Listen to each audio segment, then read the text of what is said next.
Hi everybody, this is Lucas from La Cocina De Luz. We're doing another cooking class today, and today we're going to do some basic studies of dried chilies. From there we're going to make a red chili sauce and a few applications with that red chili sauce, including huevos rancheros and enchiladas. So the first thing we're going to do here is we're going to dry roast these chilies. We're going to take them and put them on the grill here and just give them a light toasting.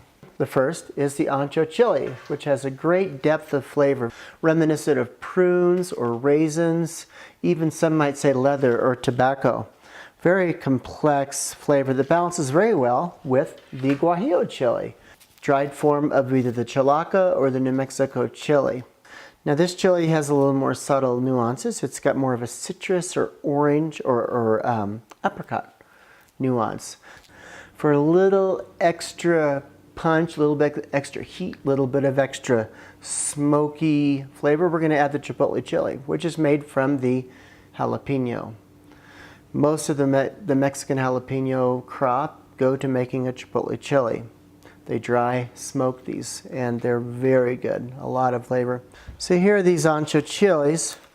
Now they're a little softer. We can open them up, get some of these seeds out. Now this chipotle is really hard. It's not just going to bust apart as easy as the other ones. I'm just going to get the stem off, throw it in here. So I have some boiling water here that I'm going to go ahead and add to this. Just going to push these down into the water here, get them nice and submerged. Going to put the onion.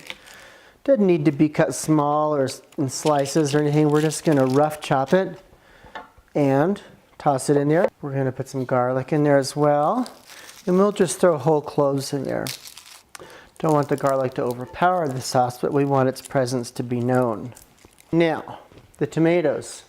You want the tomatoes basically just to give some sweetness, balance it out a little bit. If you wanted to, you could roast these and really get some big flavor out of them. Give this a little stir here. And come back in about 20 minutes and this will be ready to go.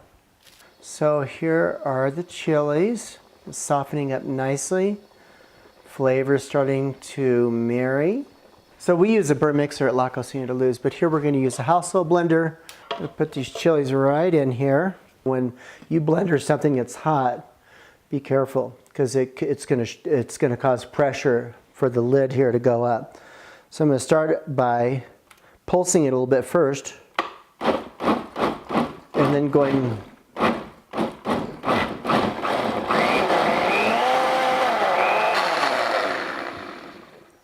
looks pretty good. So we're going to pour it to the strainer here like this. Going to push this through the strainer here.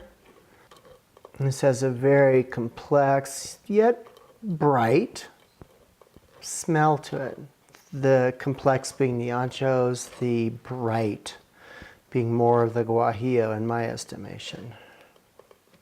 So I'm going to add a 1/4 cup of rice flour here. Add a little bit of water to it and we'll mix it up and make a slurry. And this will be our thickening agent, again to soften the flavors as well as creating a consistency. We're also going to add cumin and coriander. Normally, I would say we want to toast this cumin and coriander in a pan, in a dry pan like we did the chilies, and then grind them. It creates the best aroma, the best flavor when you dry roast it and grind it on the spot.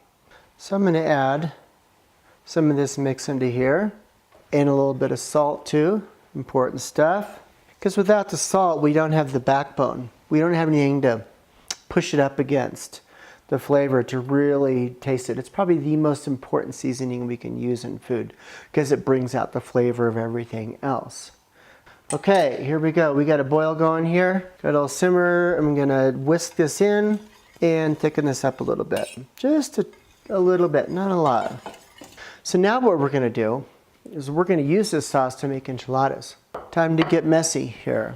What happens when we do this method is it drives the chili flavor into the tortilla in a way that frying it first and then saucing doesn't even come close to. So it's going to make a big mess of the stove. My wife's not going to be stoked when she gets back, but I will clean it up. So we're going to go from chili sauce into oil. So this isn't going to be easy your first time doing it, but the results are noticeable. So the other method, of course, is to fry first. You can see it doesn't make near the mess, it just fries there. I'm going to put these on a plate here like this, and then at a later point, we'll sauce them and make the enchiladas that way.